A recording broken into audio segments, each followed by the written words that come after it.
Bom dia, Jacareí. Hoje, 13 de dezembro, terça-feira. A partir de agora, você fica com o nosso telejornal diário. Vamos conferir como será a última sessão ordinária da 16ª legislatura na Câmara Municipal, que acontece amanhã, a partir das 9 da manhã. E também hoje, estamos aqui no estúdio com o prefeito Hamilton Ribeiro Mota. Bom dia, prefeito. Obrigado pela sua presença. Bom dia, Cibele. Bom dia. Um prazer enorme estar aqui participando com vocês desse programa ao vivo. Muito bem, muito bem. Muito bem, Cibele, qual que é o seu destaque nessa terça-feira, hoje com a presença do nosso prefeito? O meu destaque, Elton, é que amanhã tem encerramento da Câmara Jovem, a Câmara Jovem que teve também com o prefeito Hamilton Mota no meio do ano. A Câmara Jovem são os 13 vereadores jovens que acompanharam a legislatura dos vereadores atuais aqui e eles encerram o mandato amanhã. Eles têm uma proposta bem interessante, prefeito, que é com relação aos pedidos de informação. Eles propõem, o projeto de lei deles é que todos os pedidos de informação enviados pelos vereadores sejam aprovados. Por quê? Porque o vereador tem essa prerrogativa de fiscalizar o executivo. Então, o projeto deles é que todos os pedidos de informação sejam aprovados e evita também aquela repetição de pedidos de informação que já passaram e já foram respondidos pelo executivo. E outra proposta deles bem interessante é que a prefeitura administre um evento cultural que reúna todas as entidades da cidade para promover a inclusão dessas entidades, elas possam arrecadar fundos que vão beneficiar elas mesmas. Esses são os dois projetos deles. Não perca amanhã, encerramento da Câmara Jovem, dia 14, amanhã às 19h30 vai ser televisionado aqui pela TV Câmara Jacareí. Você vai poder acompanhar ao vivo ou pode estar aqui presencialmente também na Praça dos Três Poderes, na Câmara Municipal. Estão todos convidados. Muito bem, obrigado, Cibele. Prefeito, a gente está falando de juventude, política. Muitas vezes a gente fala da questão do desinteresse ou de uma crise da representação política, um momento que a gente vive, a mídia sobretudo atuando nisso, mas por outro lado, nós temos aí um número grande de jovens que estão se engajando e de repente novas formas de fazer política, que não necessariamente a partidária. Como que o senhor vê esse processo de renovação do interesse da juventude pela política? Bom, primeiro eu fico muito feliz, né? Porque eu também sou de uma geração que iniciei militando na política muito jovem. Era uma outra maneira de você se organizar. Nós não tínhamos hoje os recursos que nós temos, essa tecnologia da informação. Eram momentos muito mais difíceis. Mas ainda assim fui de uma geração em que muitos jovens se engajou na política e temos hoje centenas de pessoas aí atuando em várias áreas no serviço público, disputando eleições, enfim. Agora hoje nós vivemos um momento bastante complexo, né? Se você vê que a classe política brasileira, eu costumo dizer que está sob suspeita, né? Quer dizer, você tem um momento de muito desgaste da classe política e isso, de alguma maneira, cria um divórcio também entre a sociedade e a classe política, ficando um pouco sem esperança com a classe política. No entanto, é o mecanismo que nós temos de organizar o Estado brasileiro, são através dos políticos. Então eu costumo dizer que se você não está satisfeito com os políticos, participe. Porque se você que é do bem não participar da política, quem não é vai participar. Então eu estou muito feliz porque eu estou vendo um movimento da juventude, ainda talvez sem uma bandeira definida, ainda sem um modelo de para onde nós vamos caminhar, mas eu estou achando isso extremamente autêntico. Quer dizer, toda essa juventude, por exemplo, que estão participando dos movimentos sociais, esse movimento de ocupação das escolas, e ali tem uma bandeira muito clara, que é uma luta pela melhoria da qualidade da educação. Então nós estamos vendo alguns reflexos daqueles movimentos que começaram no país em junho de 2013, vindo agora sendo respaldado por esse movimento das escolas, porque aquela juventude que foi para a rua, nós tínhamos lá muitas bandeiras, mas se fôssemos resumir, era a bandeira para a melhoria dos serviços públicos. Porque no país nós tivemos uma série de avanços em muitas áreas para as pessoas. E à medida que as pessoas vão melhorando a sua condição, ela também vai se tornando mais exigente com o poder público. Então agora nós estamos numa fase em que os gestores públicos vão ter que dar conta, muito mais do que fazer grandes obras, é de melhorar a qualidade dos serviços públicos. É isso que a população está pedindo e é isso que eu estou acreditando nessa força dessa juventude aí. Estou muito animado com eles. Muito bem. Bom, vamos seguir aqui. Antes de continuar batendo papo aqui com o prefeito, vamos até o plenário da Câmara, onde o repórter Daniel Mendes vai nos trazer as informações de amanhã sobre a ordem do dia da última sessão dessa atual legislatura.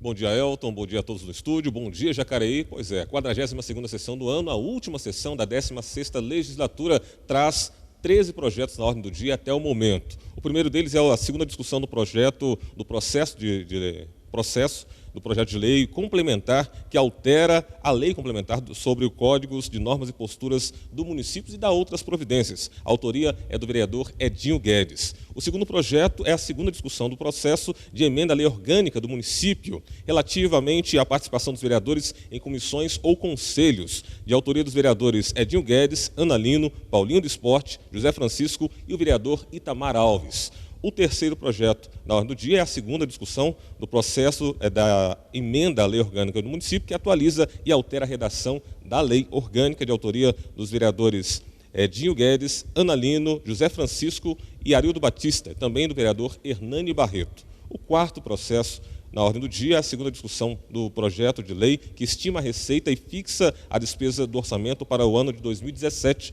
de autoria do Poder Executivo.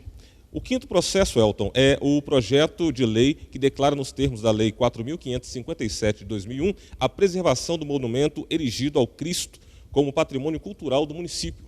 Esse processo é de autoria do vereador Edinho Guedes. A sexta discussão do dia é o projeto de lei que dispõe sobre a denominação da rua Professora Luísa Fátima Moreira Duarte, também de autoria do vereador Edinho Guedes. Ainda teremos a discussão única do processo do projeto de resolução que atualiza a resolução número 642 de 2005, que dispõe sobre o regimento interno da Câmara Municipal de Jacareí, de autoria dos vereadores Edinho Guedes, Hernani Barreto, José Francisco, Arildo Batista e Paulinho do Esporte. O oitavo processo na ordem do dia é a discussão única do processo que dispõe sobre a denominação da rua Gunnar Monteiro de Andrade, de autoria do vereador Fernando da Ótica Original. O nono processo é o projeto de lei que dispõe sobre também a denominação de uma rua, que é de autoria do vereador Hernani Barreto. Ainda teremos, na 10ª discussão do dia, o projeto de lei que dispõe sobre a proibição no município de Jacareí do uso de veículos de tração animal, como charretes e carroça, para o transporte de pessoas, bens, mercadorias e materiais e resíduos de construção civil, entulhos, materiais recicláveis e outros serviços similares. Esse projeto é de autoria do vereador José Francisco. O 11º processo, que estará também na ordem do dia, é o projeto de lei que institui o Dia Municipal do Agricultor no município de Jacareí e dá outras providências, de autoria também do vereador José Francisco. O 12º projeto que está na ordem do dia é o processo que institui e inclui no calendário de Jacareí o Dia Municipal do Profissional de Saúde e dá outras providências, também de autoria do vereador José Francisco. E o último processo que está na ordem do dia é um processo que volta, é um projeto que volta à discussão aqui na Câmara, que foi retirado algumas vezes pelo autor, que é o vereador Maurício Raca. É o projeto de lei que dispõe sobre a proibição do uso no município de Jacareí de radares ou outros equipamentos móveis na fiscalização de trânsito. Até o momento, Elton, são esses 13 processos que estão na ordem do dia e serão discutidos amanhã, a partir das 9 da manhã, na 42ª sessão do ano, a última sessão da 16ª legislatura. Lembrando que a sessão será transmitida pela TV Câmara Jacareí e, em 2017, a sessão de Câmara volta no mês de fevereiro, em 1º de fevereiro, já com a 17ª legislatura, logo após o recesso. Voltamos ao estúdio com você, Elton. Muito bem, Daniel Mendes, muito obrigado pelas informações. Mais uma vez, Cibele, uma sessão longa, assim como a sessão da semana passada, que durou quase 11 horas. Todo o seu tempo, foram 18 processos. Essa, novamente, provavelmente será uma sessão também que vai se estender por bastante tempo. 13 processos por enquanto. Tudo pode acontecer amanhã. Não, então vai acontecer, porque eu enviei um projeto ontem. Olha, a culpa do prefeito. Aproveitar aqui para anunciar, espero que os vereadores, creio que eles vão colocar na ordem do dia, que é um projeto também de denominação de uma rua, que é aquela nova avenida que nós construímos ali paralela à rodovia Nilo Máximo. E nós, então, estamos pedindo para os vereadores aprovar um projeto de lei que denomina aquela via como Avenida Josué Santana, que foi um servidor nosso de carreira, foi um guarda civil, foi meu secretário por um período, veio a falecer, teve um problema de saúde muito grave. Então, também, eu acho que é uma maneira da gente encerrar aí o mandato homenageando aí os servidores, em especial um servidor da Guarda Civil, que foi um grande servidor para a nossa cidade, chegou a ser secretário daqui do município. Então a gente está pedindo para os vereadores apreciar essa lei, denominando aquela via paralela ali no máximo de Avenida Josué Santana. Muito bem. Espero então, que eles incluam aí na mais um projeto que poderá ser incluído. Prefeito, foram 8 anos do seu governo, o Partido dos Trabalhadores ficou 16 anos à frente da Prefeitura de Jacareí, foi o período mais longo que um partido teve de governo na cidade. Nós preparamos uma matéria, né, em 2 partes sobre esse período, né, do governo. Vamos assistir a primeira parte agora para a gente conversar sobre ela. Na última década, o PT, Partido dos Trabalhadores, governou o Brasil. Governou inúmeras cidades e Jacareí foi uma delas. 16 anos de conquistas, derrotas, mudanças, erros e acertos. O único partido a ficar no poder por muitos anos consecutivos no Brasil e também na nossa cidade. Antes e depois, passado, presente e futuro. Finda-se um ciclo de gestão. Mas e como foram esses 16 anos? O atual prefeito Hamilton Ribeiro Mota analisou o seu próprio governo e também o PT em Jacareí. São 16 anos que se completa agora no dia 31 de dezembro e acredito que essa experiência nossa aqui na Prefeitura, os 8 anos do mandato do Marco Aurélio, que eu tive a oportunidade de ser secretário de várias pastas e depois essa oportunidade de ser prefeito por mais 8 anos, numa sequência de 16 anos, nós podemos afirmar com tranquilidade que nós deixamos um legado de grandes transformações na cidade.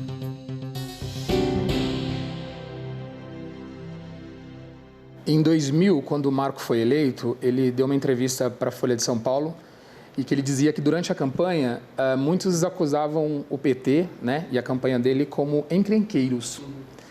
Isso continuou? Hoje, como você avalia isso? Eu acho que vivemos nesse momento, um momento aí de radicalidade nas relações políticas no Brasil. Eu acho que uma intolerância, hoje com muito mais participação das pessoas em razão das redes sociais, coisa que não existia no passado. Mas eu acho que havia um certo preconceito e uma visão do PT nos anos 90 diferente da que tem hoje, né? E em Jacareí em especial, eu acredito que tanto a figura do Marco Aurélio quanto a minha foi capaz de dialogar com a cidade para além dessas diferenças ou dessas radicalidades de posicionamento. Acho que nós aqui tivemos um compromisso muito grande de fazer o máximo e o melhor possível para a cidade, inclusive na medida do possível, trazendo outras forças políticas para nos ajudar, para ajudar a construir essa cidade.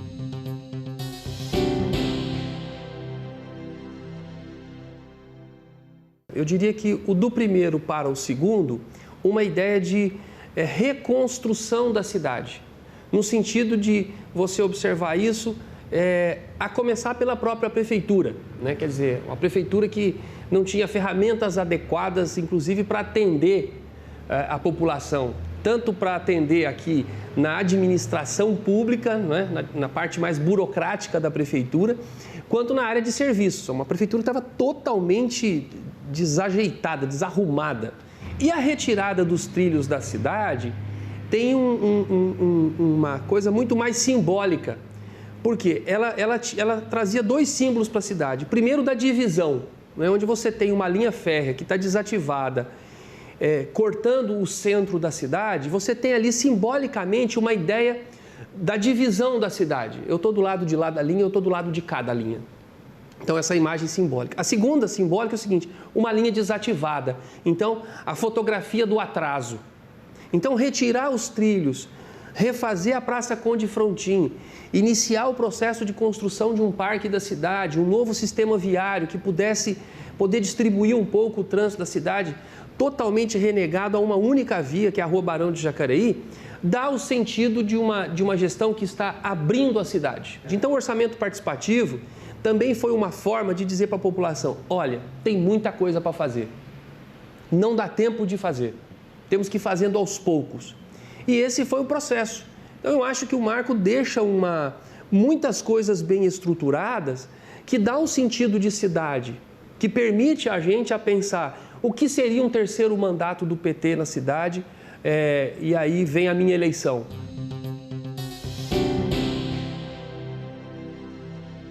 Eu venho numa outra dinâmica de cidade, eu já venho com uma cidade mais organizada e venho para tratar de outros temas, avançar em educação, avançar no desenvolvimento da cidade, fazer a concessão de limpeza pública se tornar uma realidade e começamos os grandes investimentos na área de saneamento.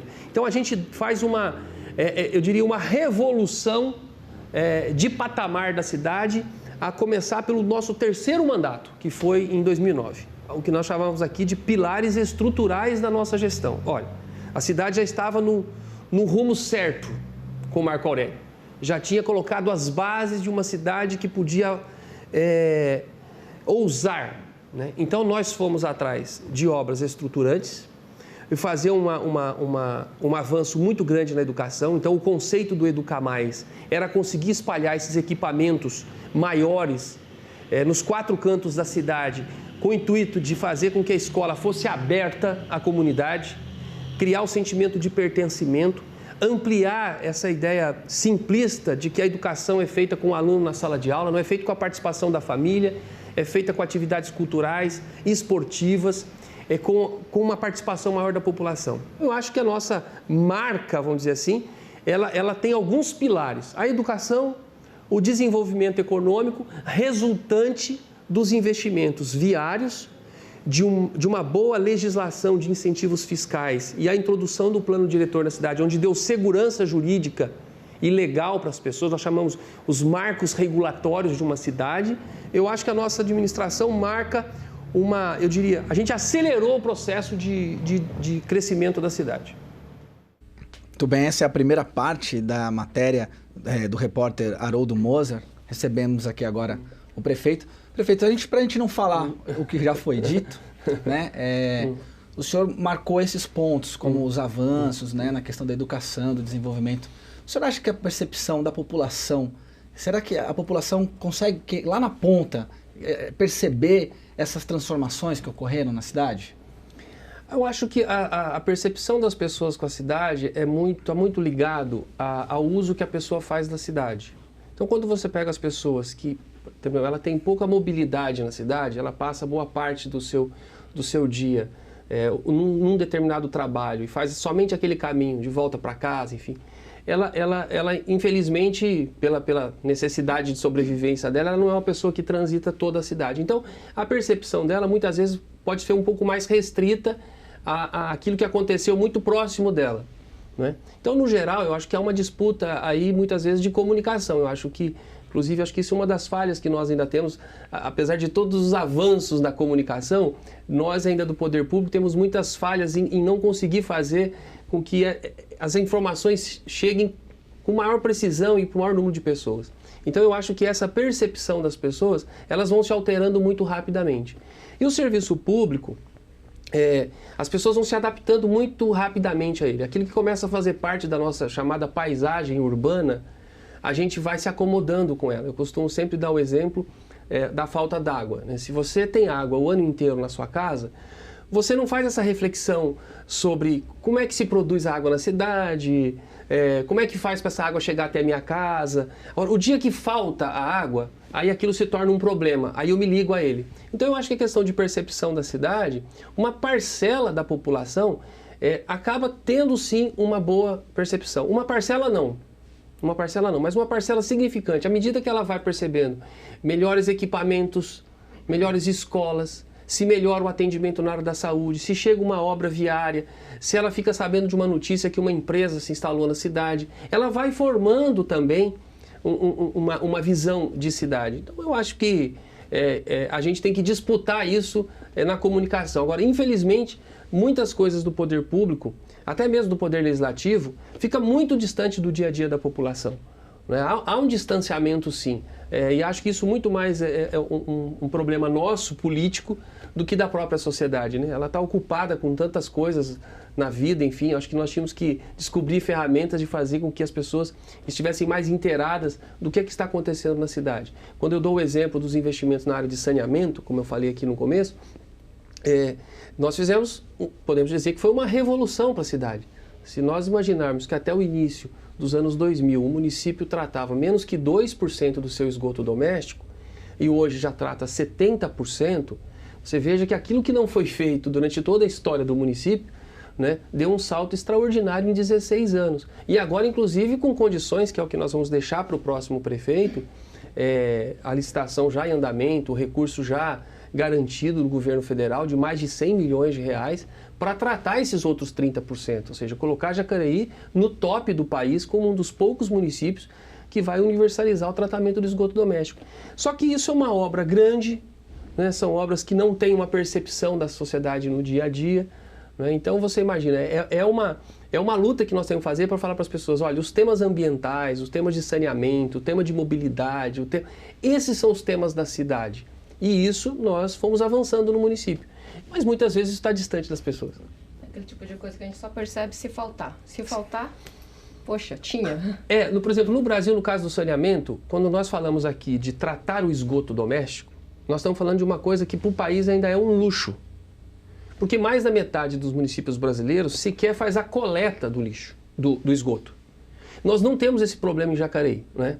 Aqui, felizmente, um trabalho do SAI durante tantos anos, quer dizer, uma coisa, o município tem praticamente todo o seu esgoto doméstico coletado. Então nós não temos um problema de esgoto a céu aberto, que é um problema sério de saúde e que daí sim há uma percepção das pessoas, porque aí há a falta daquele serviço. Como nós temos todo o esgoto coletado, as pessoas acham que esse problema está resolvido. Não, nós coletávamos esse esgoto e jogávamos ele sem tratamento no Rio Paraíba do Sul.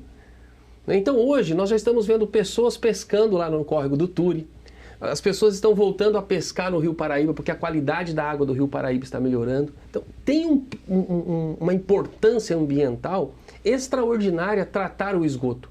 Só que, como você disse, o esgoto, o tratamento dele não está à vista das pessoas. E só nessa área, se a gente somar os investimentos, vão chegar perto de 300 milhões de reais. Coisa que, se fosse depender dos recursos do município, nós não faríamos. Então eu acho que isso foi um avanço. Jacareí conseguiu se estruturar e ir até o governo federal, buscar recursos para essas grandes obras. Então eu acho que esse é um legado importante de transformação da cidade de Jacareí. Como eu chamo, a Jacareí mudou de patamar.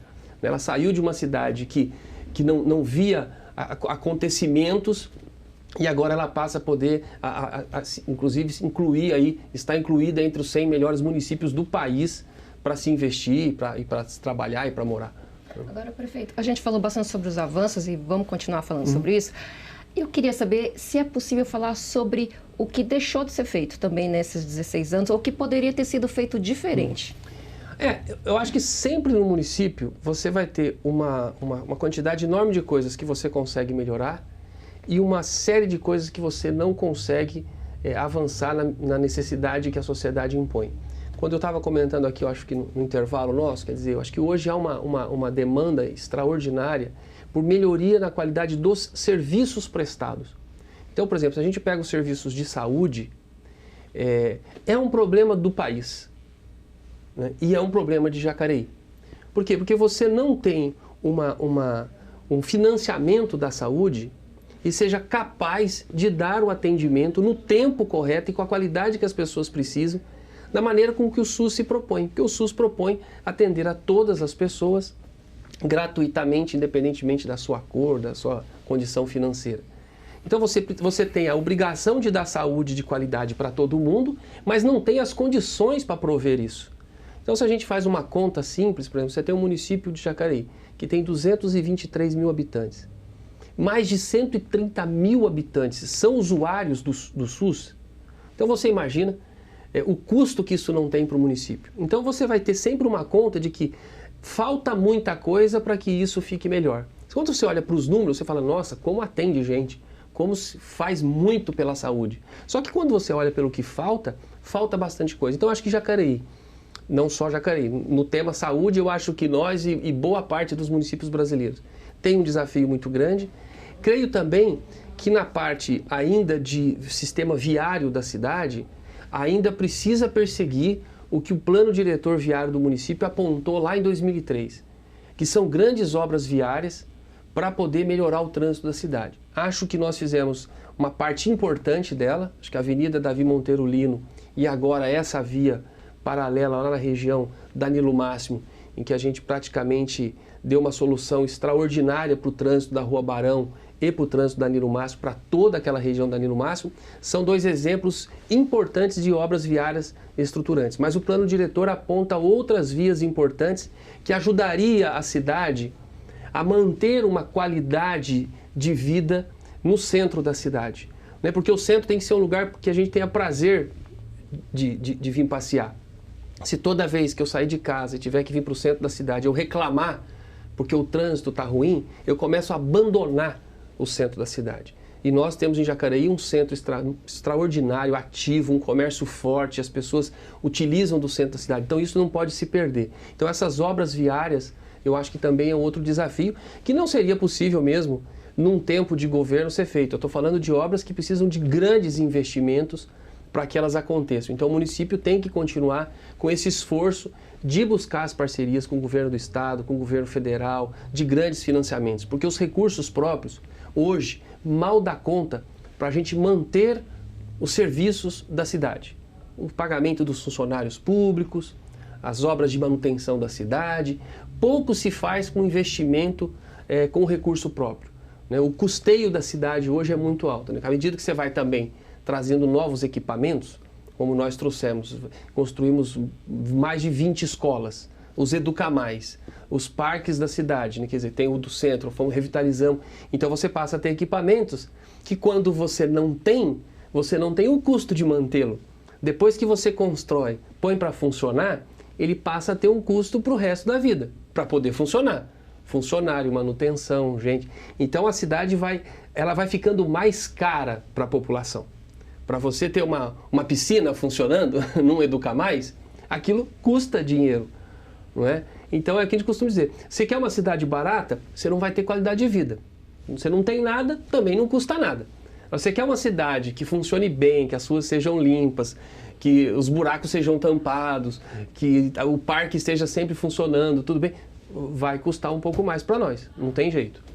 Muito bem, estamos recebendo o prefeito Hamilton Mota aqui no Bom Dia Jacareí. Vamos para um breve intervalo e na sequência voltamos e continuamos com essa entrevista.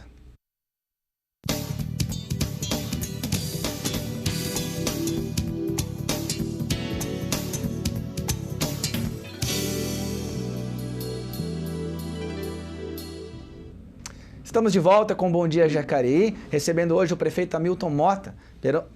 Mas antes de retomar essa conversa com ele, vamos saber um pouco mais de uma campanha para o cadastro de doadores de medula óssea que ocorre essa semana em Jacareí. Daniel Mendes nos traz as informações. Em todo o mundo, milhões de pessoas sofrem de leucemia, uma doença que atinge o sangue e que pode causar a morte. A única esperança é encontrar um doador de medula óssea compatível.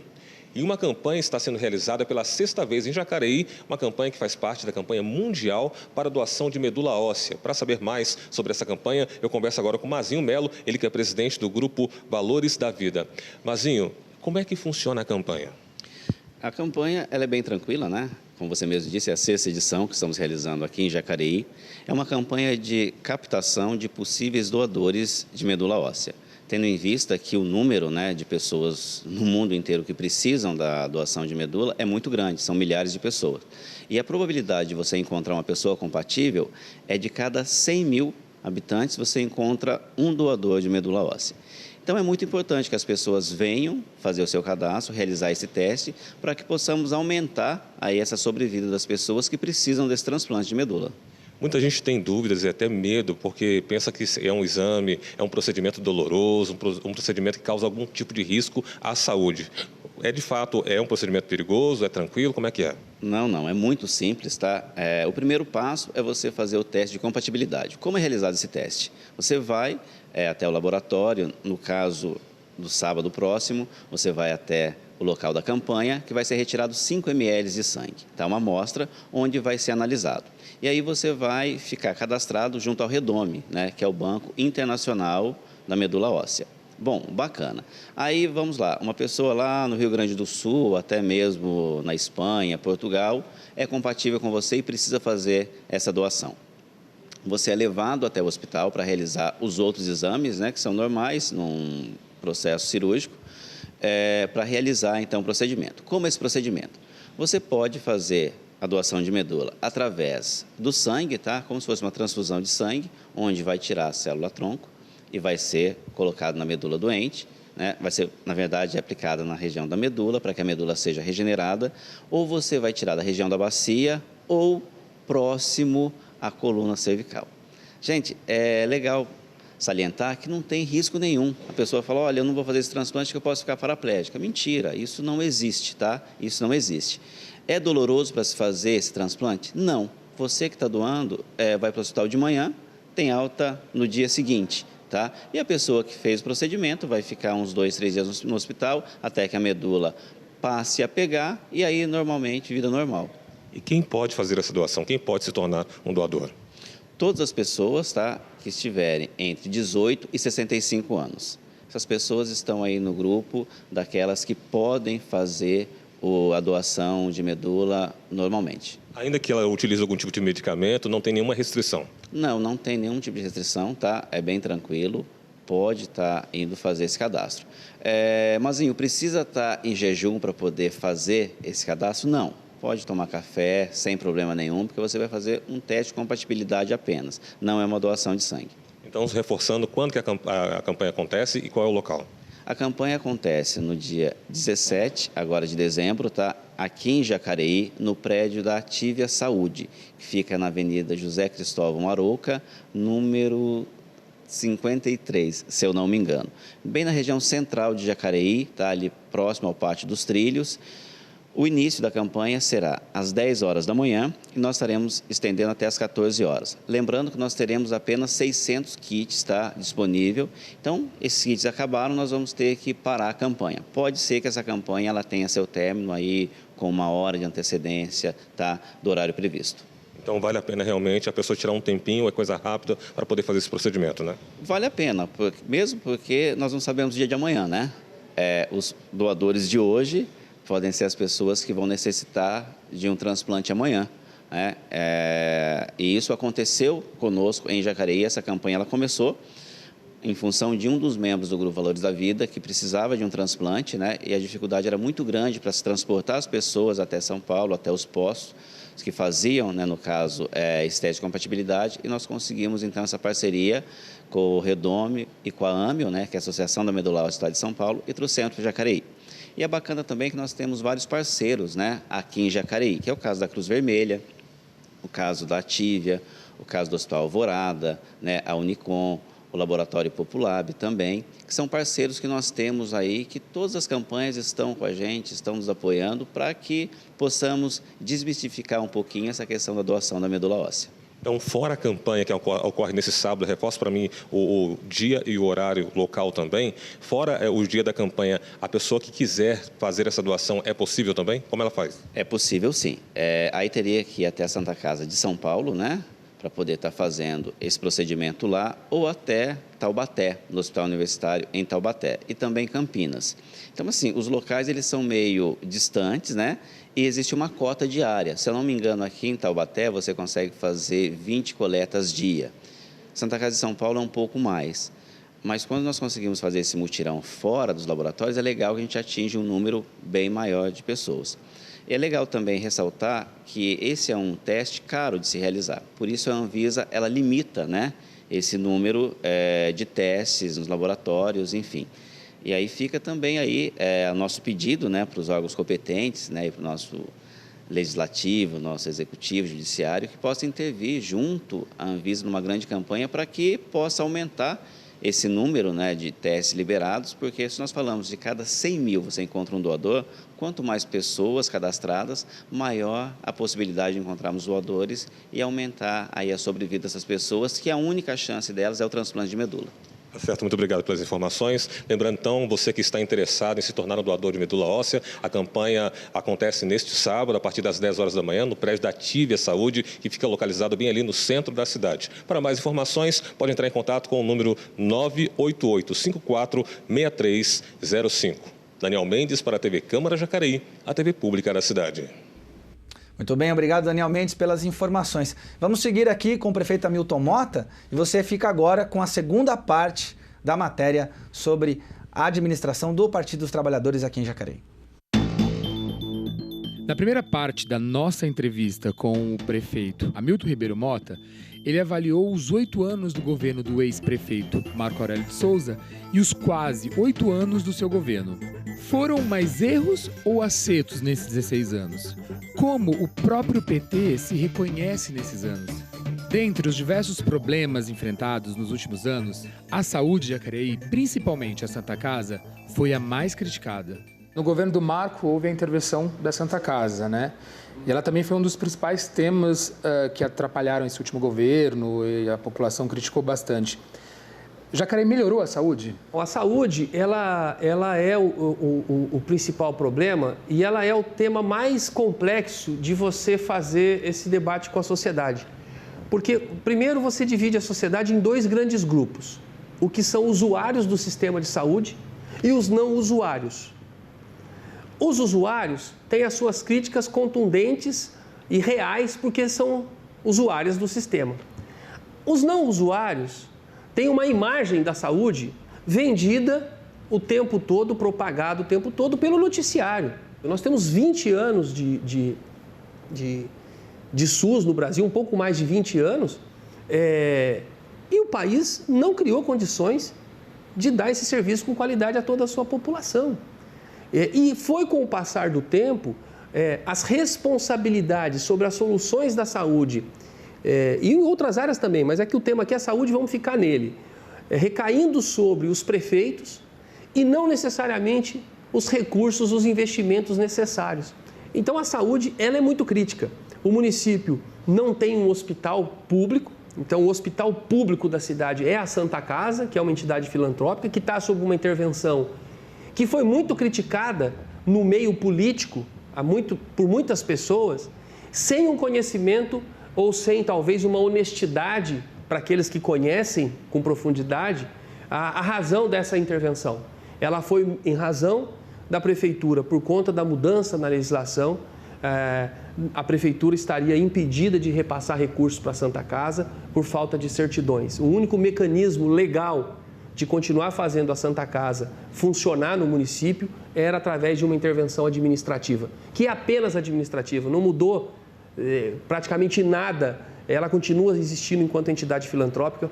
Do ponto de vista das estatísticas, nós avançamos em todos os indicadores da saúde também. Ele tem uma percepção de que é o nosso principal problema, e é uma percepção correta. Ele tem um sentimento que ele é o principal problema por aquele que usa e ela é correta. Mas quando o gestor, eu olho para a saúde na linha do tempo, vou te dar um exemplo. Na minha gestão, para não pegar os 16 anos, nós fazíamos no município um pouco mais de 600 mil exames por ano. Esse ano vai ser mais de 1 milhão de exames.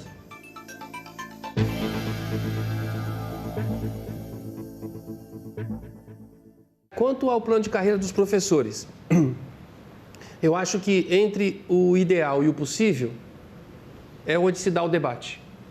Eu acho que não foi o plano ideal, mas foi o plano possível para que você inicie um processo de atender essa nova realidade dos professores, que é ter um plano, é uma exigência nacional. Por isso que eu acho que esse debate foi mais tranquilo. Eu acho que foi muito barulho por poucas possibilidades de mudar na prática aquilo que nós apresentamos. Nós apresentamos o possível, tanto que os vereadores aprovaram o nosso projeto. Foi um debate longo com os vereadores, foi muito importante.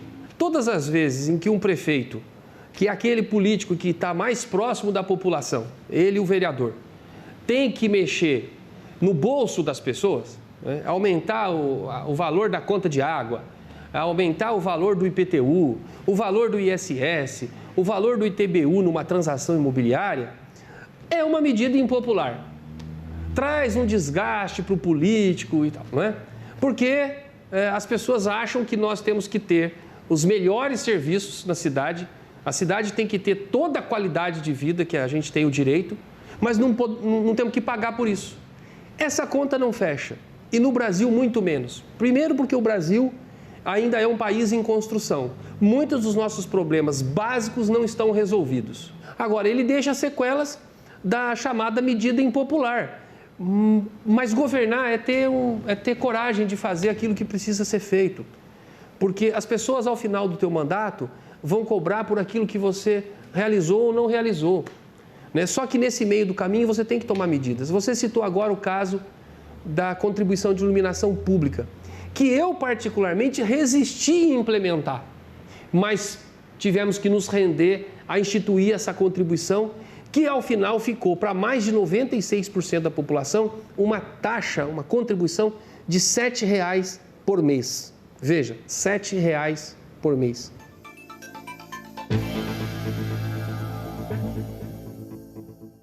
Qual foi o maior acerto desse partido enquanto governo em Jacareí? Eu acho que a nossa franqueza com a cidade. Eu acho que nós dialogamos além das pessoas mais próximas ao PT. Acho que tanto o Marco como eu, nós conseguimos ampliar esse debate com a cidade. E acho que a questão partidária no Brasil, temos um sistema que está muito frágil, muito falido. Então eu acho que a principal marca nossa foi: saímos de um governo anterior ao do Marco Aurélio, com uma cidade atrasada, paralisada, violenta, sem nenhuma obra, sem autoestima, o povo de cabeça baixa, um sentimento de corrupção na cidade, para um novo tempo.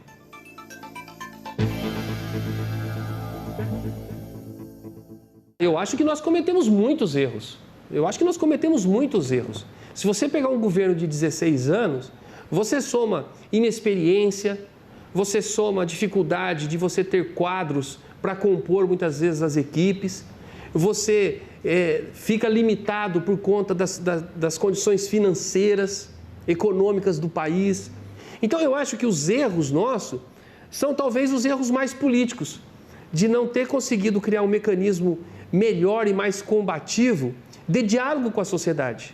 Nós temos hoje uma população jovem que está aí, que quer um mundo melhor para viver. Cobra mais, é mais ativo, está ligado nas redes sociais, lê mais, acompanha mais, é mais exigente, está mais envolvido no mundo. E ele não tem história e tempo de vida para fazer uma comparação com o passado. Então você pega uma população que vive há mais tempo na cidade, consegue diferenciar o que foi Jacareí antes do PT e o que foi Jacareí depois do PT, mas sobretudo depois do Marco Aurélio e do Hamilton, que estiveram à frente desse processo com muito mais gente, com outros partidos, com outras pessoas, ajudando a reconstruir a cidade. Perguntamos para a jornalista Heloísa Nascimento o que ela acha desse período em que esse partido esteve à frente do Executivo. O maior acerto eu diria que foi uma participação maior da população. Uma participação maior, principalmente pelo orçamento participativo. Eu acho que o orçamento participativo foi o grande acerto do governo. Mas o grande erro foi a falta de competência no setor de obras e serviço público. Esse foi demais, porque daí gastou-se o que tínhamos e o que não tínhamos e de forma desastrada, porque é dinheiro jogado fora que o próximo prefeito vai ter que procurar reaver e procurar refazer o serviço também que foi feito. O setor de obras públicas foi um desastre total. Muito bem. Prefeito, como o senhor avalia o setor de obras públicas? Bem diferente do que a jornalista Heloísa Nascimento comenta, porque talvez falte um pouco de informação para saber um pouco também nesses 16 anos qual era a realidade do município e quais eram as condições de fazer obras públicas. Não é? Quando nós chegamos na prefeitura no ano de 2000, mais de 90% dos bairros da cidade sequer tinham suas ruas asfaltadas. E hoje é exatamente o contrário, mais de 90% dos bairros da cidade são todos asfaltados. Então a gente não pode ter um olhar apenas para a área central do município. Porque na área central, e considerando alguns bairros importantes da cidade mais antigos, de fato nós não conseguimos chegar nesse patamar de, por exemplo, ao invés de manter um sistema de operação de tampar buraco nas vias, muitos lugares você precisa fazer hoje o recapeamento das vias. Que isso custa muito mais dinheiro, embora o resultado seja muito melhor no médio e no longo prazo. Então nós fizemos muitas obras nos bairros, sim, a começar pelo orçamento participativo. Quando nós implementamos, era exatamente para discutir com a população, olha, nós não temos o recurso para fazer tudo porque tem muita obra no bairro para fazer. Por isso nós vamos ter que fazer por etapas. Então hoje você não tem nenhum bairro da cidade urbano, que não tenha tido uma intervenção da prefeitura. Onde não tinha água tem, onde não tinha esgoto tem, onde não tinha asfalto tem. Falta menos de 10% das vias dos bairros para ser asfaltado. Agora, qual é o grande desafio das obras e serviços da cidade? Ter um plano e recurso para fazer um grande investimento em recapeamento. Os recapeamentos que nós fomos fazendo, a grande maioria deles, foi com recursos de emendas parlamentares, às vezes algum programa do Ministério das Cidades. Por exemplo, agora esta semana que passou, nós conseguimos recapear toda a via Avenida Avareí da cidade, que é uma via importante, está na área central, ajuda a organizar o trânsito, melhora a qualidade de mobilidade na área central. Mas como o tempo passa, nós vamos esquecendo. Nós recapeamos a Tiradentes, a João Américo, a Pompílio Mercadante, a 9 de Julho, a Rua Barão, a Siqueira Campos. Enfim, tem tantas obras que foram feitas na cidade, mas com o passar do tempo vai, como eu disse, entrando na nossa paisagem urbana. A gente não se dá conta do que como era antes. Então, do ponto de vista dos serviços, eu inclusive ouço de muitas pessoas que não moram na cidade, que visitam o município, falam, olha como a sua cidade está bem cuidada, como é uma cidade que está limpa. Agora, que nós temos desafios de mobilidade? Muitos. É aquela história, você não pode dizer assim, está tudo funcionando muito bem. Claro que não, uma cidade com a idade da nossa, antiga, com ruas estreitas, com calçadas estreitas, precisa ainda de muito investimento em mobilidade urbana. Então eu acho que ele é um tema, ele é um desafio. Eu não estou dizendo aqui que nós estamos vivendo maravilhosamente bem do ponto de vista das obras e serviços, porque tem muita coisa para se fazer, porque é uma cidade muito antiga. Agora, se olharmos a cidade como um todo, o que foi feito de investimento nesses 16 anos em obras e serviços, com todo respeito, não tem número que supere legado comparado com esses 16 anos de administração. E considerando que quando o Marco Aurélio iniciou a administração, a situação financeira era muito crítica, muito difícil. Do ponto de vista financeiro, não tínhamos condições de ficar tocando obra na cidade. E a prefeitura também sem condições. A prefeitura estava desorganizada, desarranjada, quer dizer, você tinha um setor na verdade, na época não existia a Secretaria de Infraestrutura, era a Secretaria de Obras e a Secretaria de Serviços Municipais, sem nenhuma condição para os trabalhadores ajudar a tocar os serviços da cidade. Então eu acho que precisamos ter um certo cuidado, dizer o seguinte, olhar para frente para o que falta muito.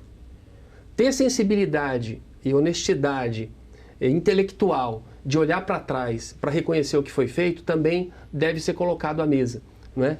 Porque a gente precisa ter um olhar para frente do que falta para ser crítico, para a gente saber para onde que nós precisamos caminhar, mas também reconhecer o que foi feito, como foi feito. Então eu acho que a cidade ainda tem muitos desafios, eu acho que os grandes temas para daqui para frente, em especial, vai continuar sendo a saúde, ainda por muito tempo no Brasil, e vai também ser o tema da mobilidade. As pessoas querem qualidade de vida, gastar pouco tempo para se deslocar, e nós temos aí o grande conflito, que é quanto mais automóveis você tem na cidade, há um processo de saturação de uso da cidade. Uma questão muito simples, uma questão de física, não é?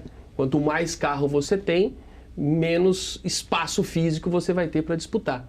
Então eu acho que daí você tem que enfrentar esse tema, inclusive quebrando alguns tabus, de começar a pensar em ciclofaixas, de começar a pensar em corredores exclusivos de ônibus. Agora vejo como isso será difícil implementar na cidade, considerando a estrutura viária que nós temos na área central. Por isso é que eu disse no começo, se nós não pensarmos em que a cidade continue se expandindo com um novo modelo viário para além do centro, nós vamos ficar só no discurso, que está ruim, mas ninguém sabe apontar como é que resolve o problema. Agora, prefeito, o senhor tocou nessa questão financeira. O senhor acha que está deixando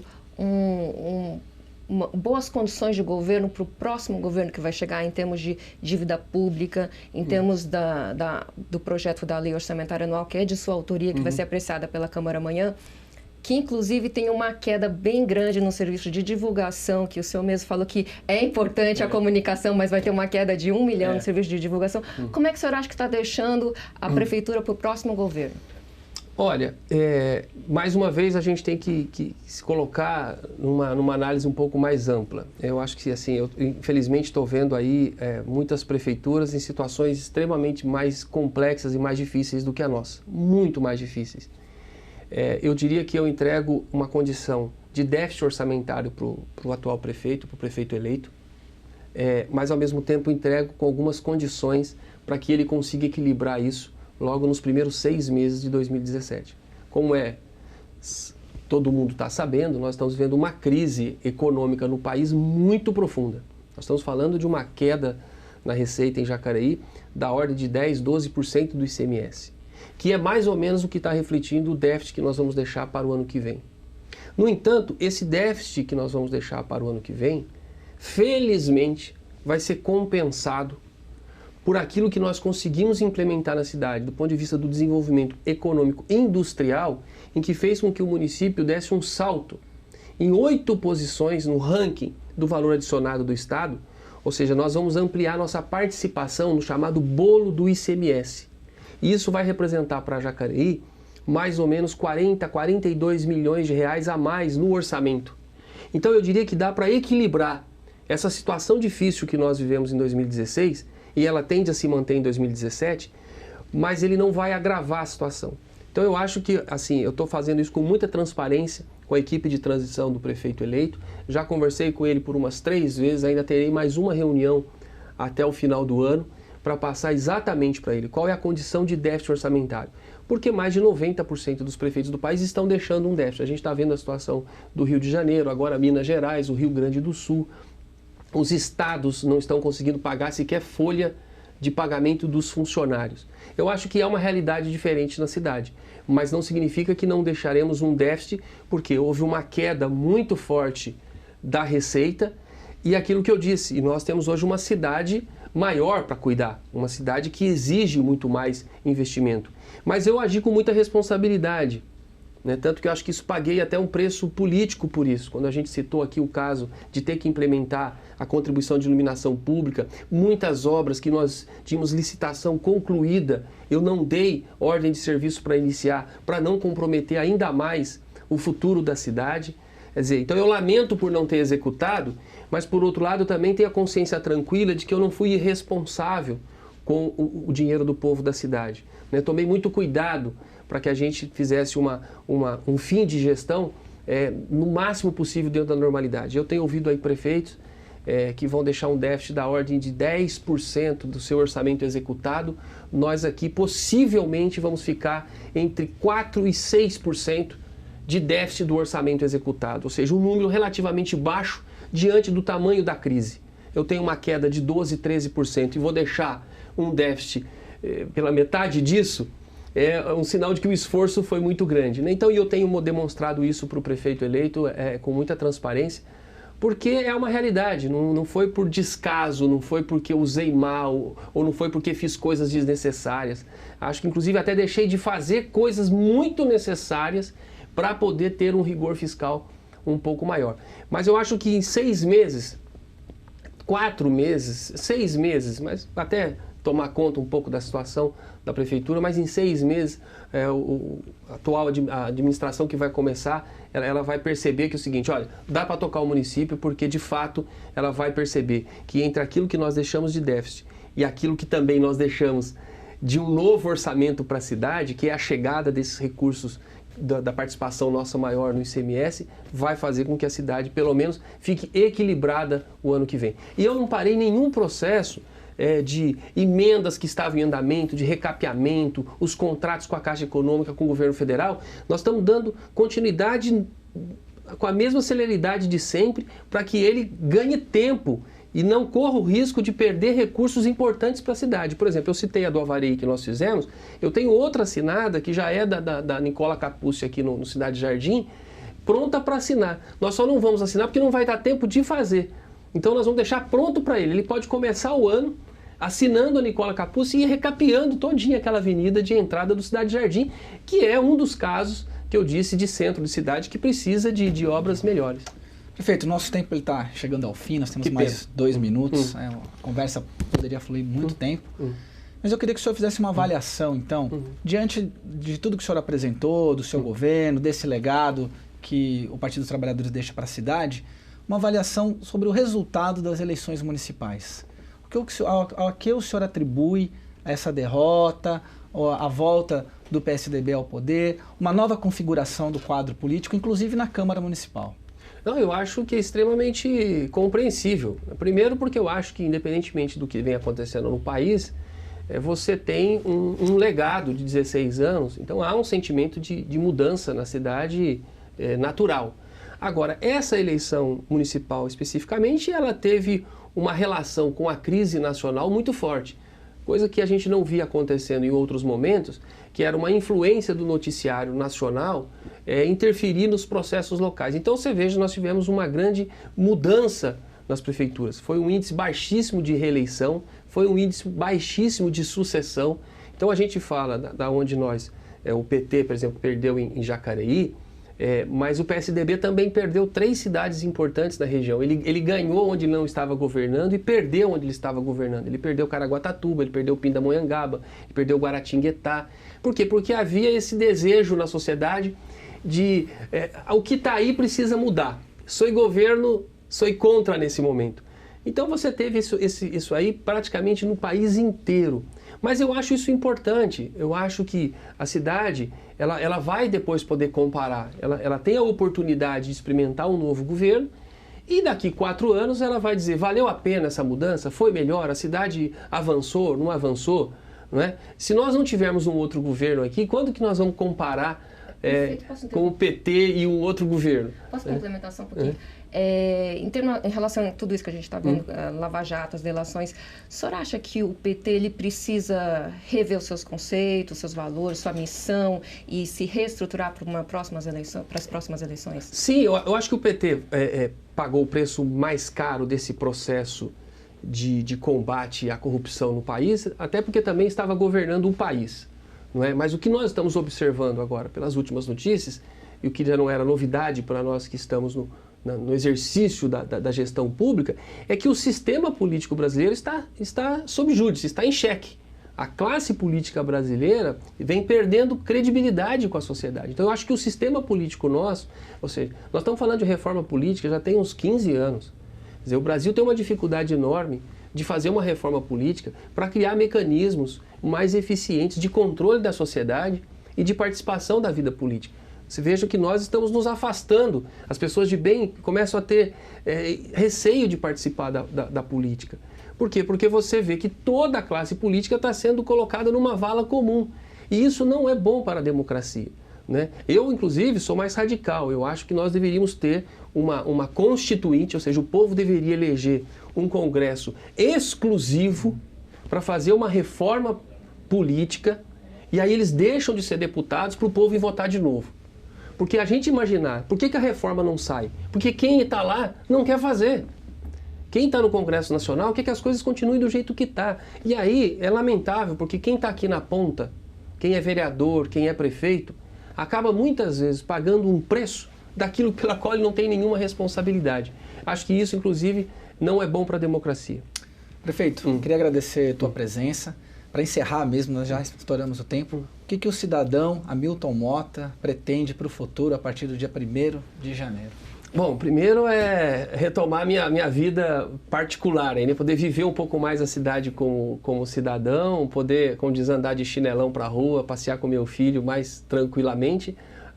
Estou procurando trabalho, tenho muita coisa para fazer e quero acompanhar, quero ser um vigilante da nossa cidade, quero acompanhar a administração, ver se efetivamente o prefeito vai cumprir aquilo que se comprometeu durante a campanha. Estaremos aí atentos. Quero também aproveitar para agradecer à Câmara Municipal, a todos os vereadores que nos deram sustentação nesses 8 anos, aprovando os principais projetos para a cidade. Talvez a população também não tenha conhecimento da revolução que foi feita nessa cidade do ponto de vista da legislação com a participação dos vereadores. Agradecer ao povo de Jacareí. Saio com um sentimento de dever cumprido. Como eu disse à minha família, quando eu subi as escadas da prefeitura no dia 1º de janeiro de 2009, não sabia que ia ficar 8 anos, poderia ter ficado 4. Disse para minha família, quero descer no meu último dia de trabalho pelas escadas de cabeça erguida, de que fiz o melhor pela cidade, usei com honestidade, com ética o dinheiro do povo e fiz aquilo que estava ao nosso alcance. E passado 4 anos, fui eleito prefeito novamente e vou descer pelas escadas da frente da prefeitura depois de 8 anos, de cabeça erguida, com sentimento de missão cumprida. Então também, meu agradecimento à minha família, a todos os meus amigos e ao povo de Jacareí. E muito obrigado para vocês também. Obrigado, muito obrigado também, Cibele. Obrigado, Daniel Mendes. Um bom dia, Jacareí, dessa terça-feira, 13 de dezembro, termina aqui. Amanhã, quarta-feira, temos sessão ordinária a partir das 9 da manhã. Não só a última do ano, mas também a última dessa atual legislatura. Agradeço novamente a presença do prefeito Hamilton Motto, agradeço também a sua audiência. E hoje à noite, às 8 da noite, Daniel Mendes nos traz o TV Câmara Entrevista com o jornalista Fabiano Porto e o geógrafo Fabrício Stipp, discutindo a retrospectiva de 2016. Não perca, muito obrigado pela sua audiência e até quinta-feira.